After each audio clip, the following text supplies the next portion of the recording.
Hello, I'm John Morrow, and I'm here today on behalf of the Nebraska Leadership Conference. With me today is my guest, John DeCamp. John is an attorney here in Lincoln. He is also a lobbyist. He's a former state legislator. He's a Vietnam veteran. I understand he's also a big pig farmer. Right. And now he's an author.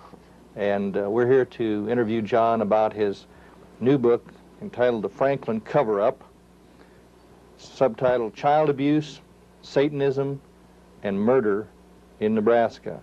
Wow. John, how did you get involved in this mess? Quite accidentally. I had been a senator for about 16 years and had been at the two Republican National Conventions, 1984 and 1988, as a delegate pledged to Reagan in the first instance and Bush in the second, and come across a man named Larry King, who was the individual who opened those two national conventions, sang the national anthem, was told he was the fastest rising star, particularly fastest rising black star in the Republican Party, and attended some of his largest parties ever put on by him, and from my recollection, probably two of the largest, most expensive parties ever put on by anybody in this country. And so when the Franklin Credit Union failed, I had more than a passing interest in observing and following up and seeing what it was all about. The credit union was closed, for the information of our viewers, on November 4th of 1988. The FBI and IRS came in and closed it down. Right. And this was supposed to be a $2 million credit union that was just a minority credit union designed to help the black people in the Omaha area. In fact, as they quickly discovered, and we don't even know this is the truth or not the truth at this point, it could be far, far more, but they discovered 40 million missing. Well, when you only have 2 to start and you have records that show you stole 40, creates some baffling questions. And yeah. Of course, who's keeping the books?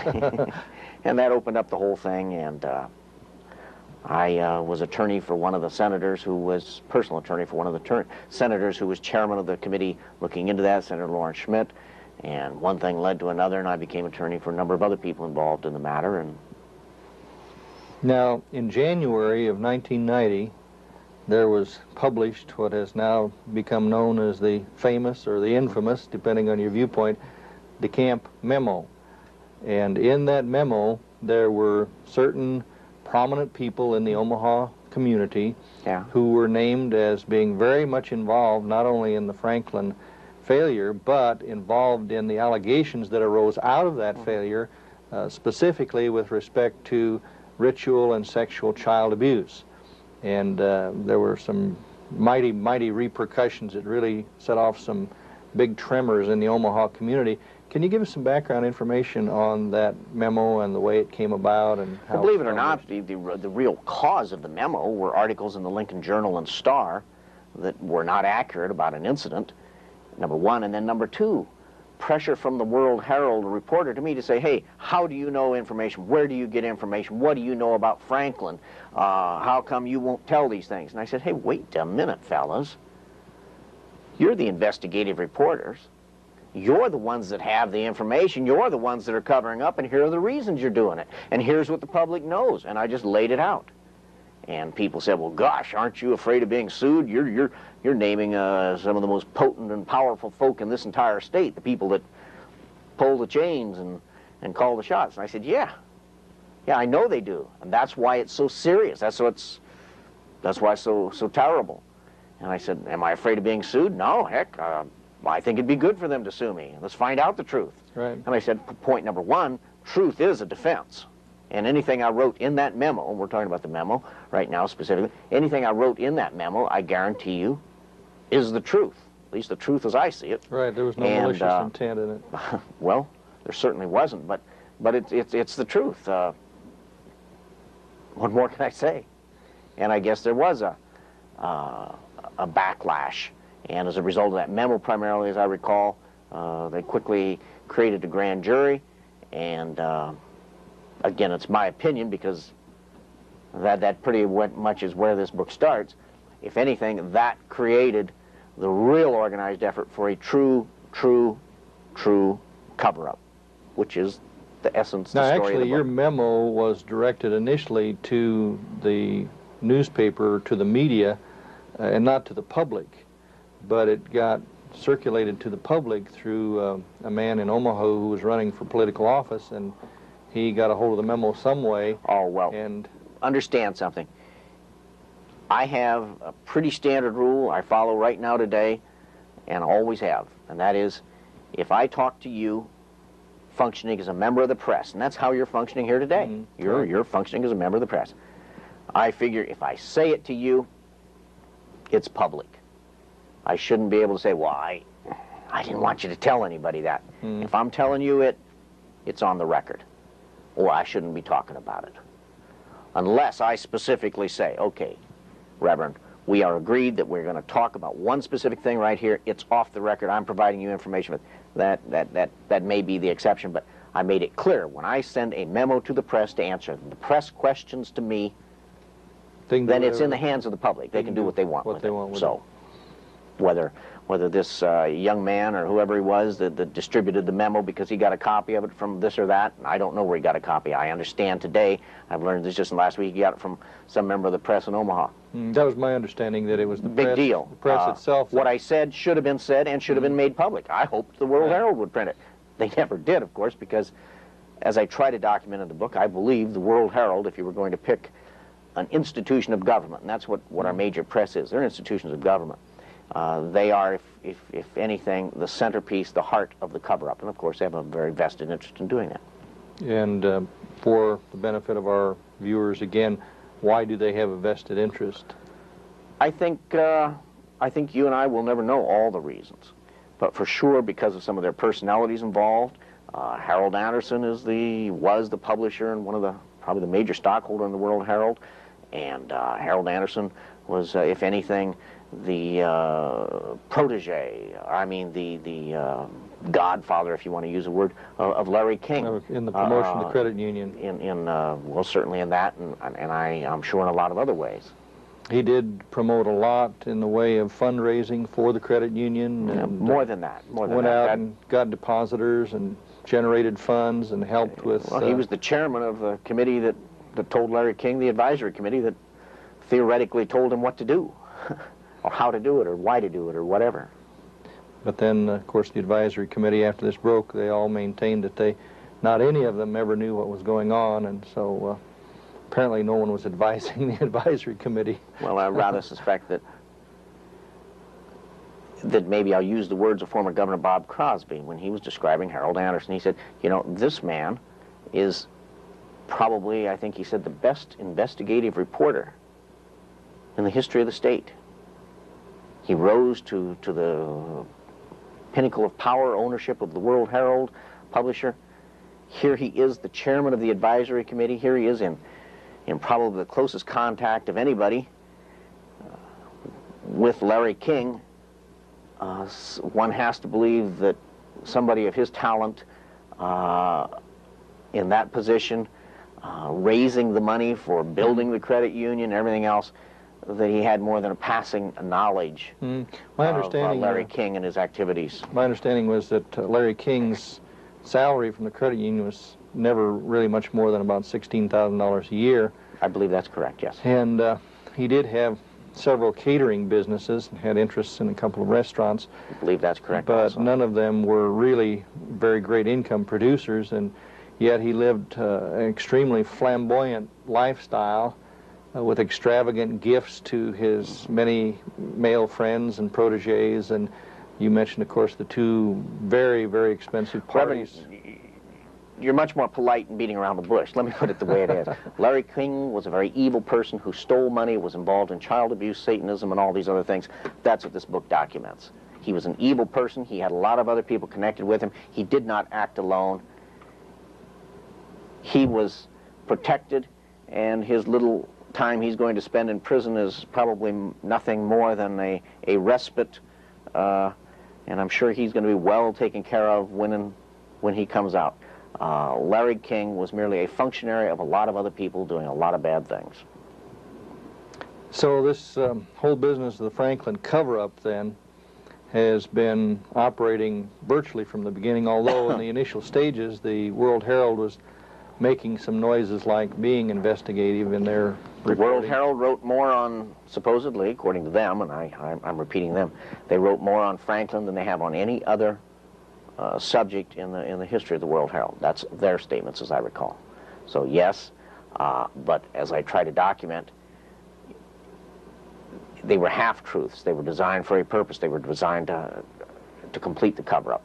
Remember, they had a big interest. Not only was Harold Anderson a centerpiece of this activity of Franklin and the peripheral things and the allegations and accusations, but another key individual there, among others, and I'm sure there's more than just another key individual, Peter Citron. Right. Remember when I named him in the memo? I named Peter Citron, right. and the word was out. Well, they were going to use Peter Citron was going to be the one that comes out and sues John DeCamp for saying these horrible things about him.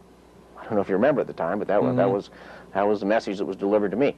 Well, unfortunately, Peter ran into some problems himself, because when families in the Omaha area whose children associated with Peter Citron regularly, when their mothers would confront these little boys, and I'm talking about little boys, you know, anywhere from 9 to 10, 15 11, 12, or whatever, he'd say, these terrible things they're saying about Peter Citron, is any of this true? And then, you know, a mother can be a pretty strong force when she gets concerned about something and starts confronting her young boy, and one after another, the little boys started pouring out the tales of what was going on.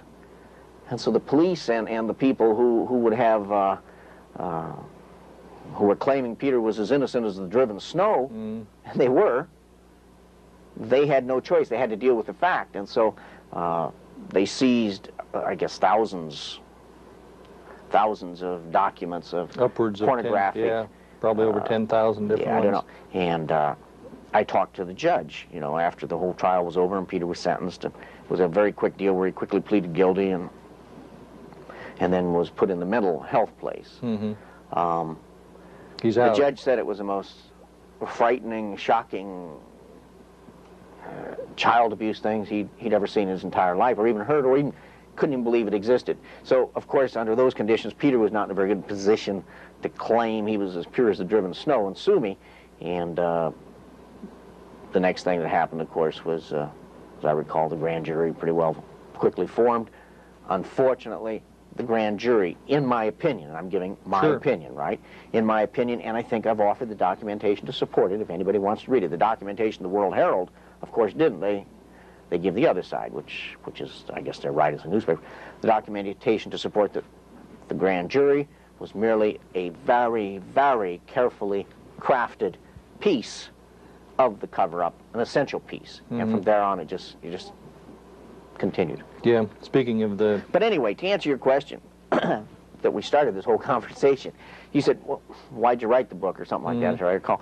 I'm going to read you 3 of the opening paragraphs in the book, and then tell you a quick story, because they pretty well tell you why I wrote the book.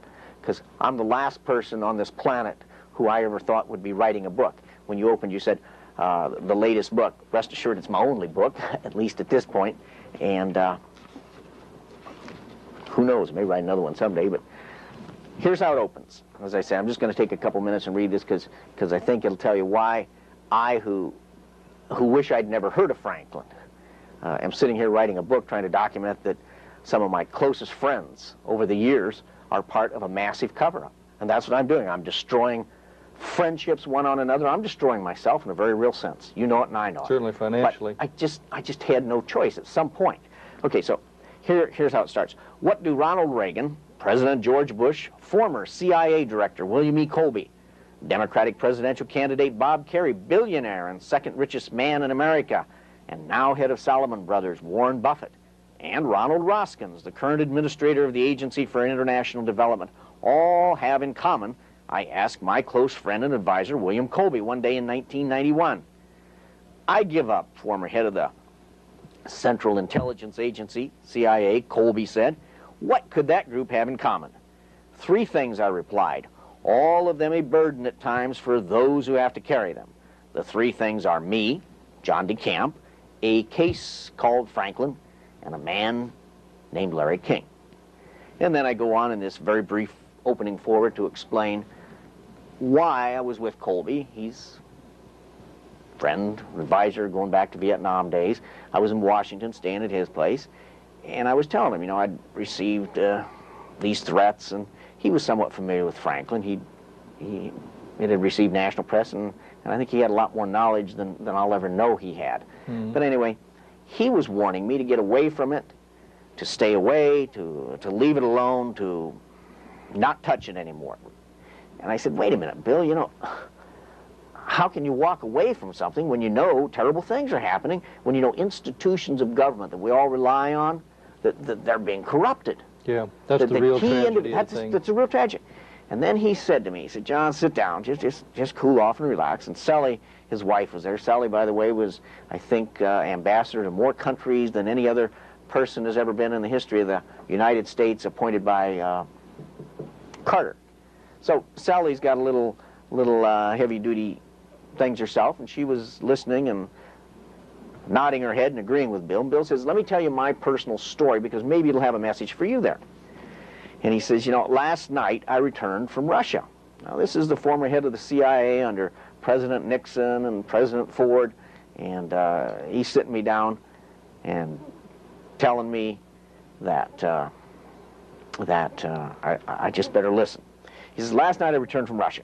He said, what was I doing in Russia? He said, I was there, and remember, this is 3 weeks before the Gorbachev coup that changed Russia forever, right? The collapse of Russia.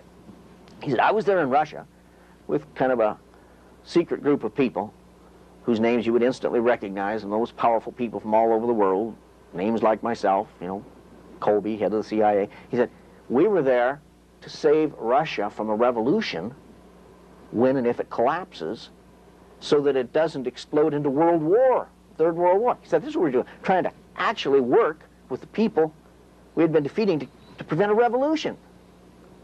Okay, and he says, it was the night before I was due to come home. He said, last night.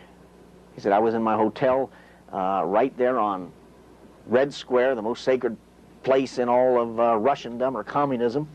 He said, and I couldn't sleep, and I got thinking about just how significant these world events were that were occurring. He says, so I decided, excuse me, what the heck? I'm just going to go for a walk. He said, I knew that was forbidden because, you know, you can't just go walking around Red Square in the middle of the night, particularly if you're the head of the CIA who spent 40 years trying to destroy Russia. He said, but I thought I'd see how far I could get. He says, I walk out past the guards, nobody's paying attention. He said, I go out of the hotel.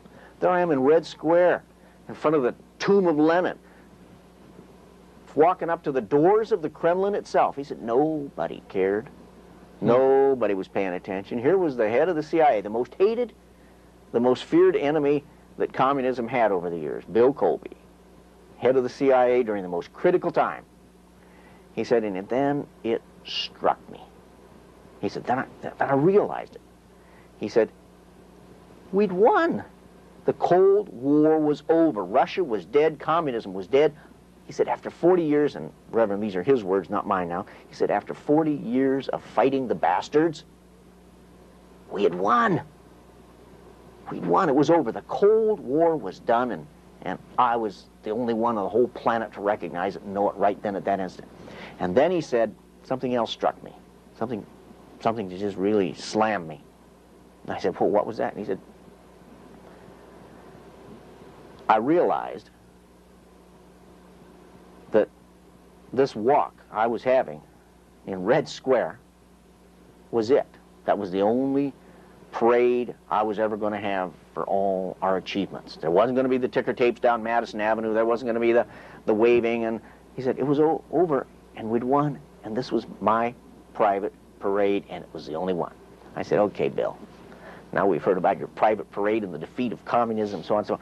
What's that got to do with Franklin and this whole mess I'm trying to get something? He said, sometimes you better face up to the fact, and this is one of those times that things you're involved in have significance, and people too big, too powerful, events and things involved that you don't even know about, that are just too big and powerful for you to deal with, and you have to face up the fact that maybe in the time frame you'd like to deal with them, in the way you'd like to deal with them, can't be done.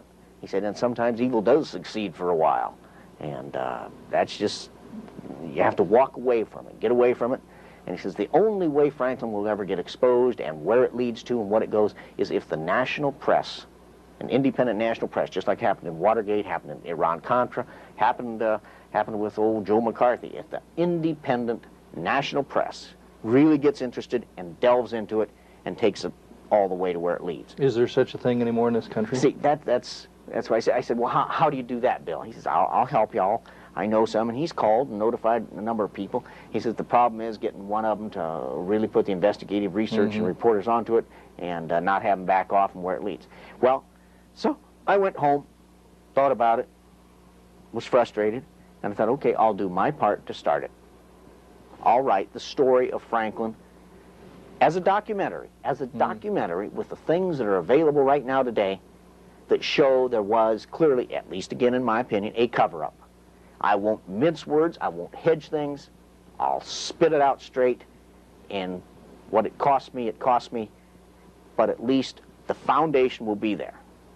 And of course, since writing the book, I've learned a lot more. I now believe, I think I'm beginning to understand maybe a little more of what Bill was saying and where this thing really does lead.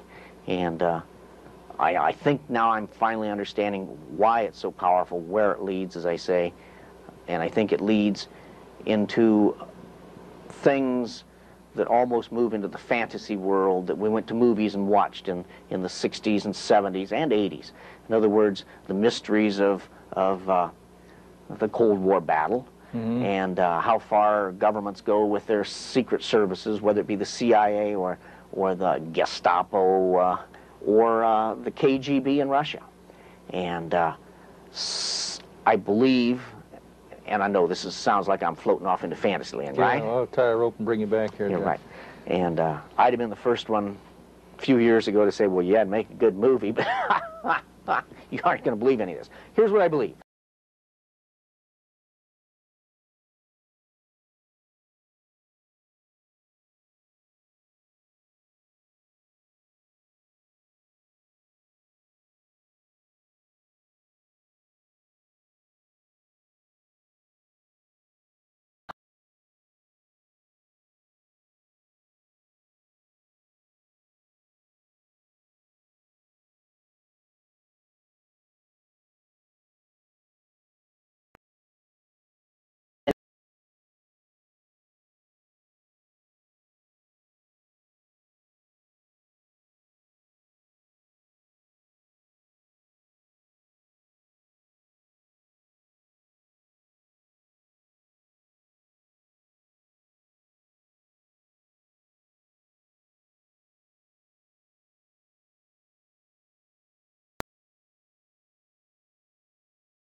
I know. Well, that's a whole new area and a whole new realm to explore. But, Yeah, and as I certainly say, would it sounds explain like some, fantasy land, doesn't it? Well, explain some things concerning motivation for cover-up, and Yeah. it certainly goes far beyond the local scene and just some local pedophiles protecting themselves from exposure. It's But much more than that. I've always wondered why the FBI would be so interested in something that supposedly did not cross state boundaries. You say that, well, there's no evidence of child abuse. The FBI says there's no evidence of these kids being transported for prostitution purposes. The FBI says that there's nothing to these allegations, and yet they were very keenly interested in dealing with witnesses, trying to find out who they were, intimidating them in their interrogation process, and doing everything they could to seemingly muddy the waters as far as any legitimate investigation by the Franklin Committee was concerned. Well, as I pointed out, I think I really offer some pretty good documentation in the book on the FBI, what they've done. You make your own judgments as to whether that constitutes cover-up. I say it does. That's my belief. Not made-up things, but documentation. Even involving such things as, who was this guy that sued the FBI in Omaha? Roshan. What'd they end up paying him quietly, finally? No, $1 million. I think it was $1 million plus about $500,000 in legal fees. Right. And basically, he was making the same allegations. He was an insider. He was one of the FBI in Omaha. Right. And people don't know about this. The World Herald doesn't print big stories about this. Right. The whole office seemed like it was a pool of perverts. But they paid him $1 million. Keep $1 million to go away, shut up, and be happy. Right. Yeah, well, folks, you can find out about this by ordering the book, The Franklin Cover-Up, by John DeCamp. It does do just exactly what it says. It tells the story of child abuse, Satanism, and murder in Nebraska, and it doesn't go into a lot of detail about the murder case. There have been probably up to date about 15 very unusual and unexplained deaths of people related to this case. But you can order this book by sending us $9. The book is $7.95 at your bookstore. We'll send it to you postpaid for $9. So write to us at the address that's shown on your screen, and we'll be happy to get it to you in the return mail. You need to read it for yourself, make your own conclusions, share it with a friend, and then we need to start generating some groundswell of grassroots indignation in this state to get some things changed, so that this kind of thing doesn't go on, or that it doesn't happen again. So by all means, get the book. And John, we surely do appreciate your spending the time with us. We'd hope to have you back again in the future at some point, and as other information is developed and other facts come out and they're documented and become available for public consumption, why, we'd sure want to know about that and keep our folks updated on what's going on. Appreciate your spending the time with us. Thank you, Reverend.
We're going to change the course of the country and, quite frankly, the world. 5 minutes later. America's dead.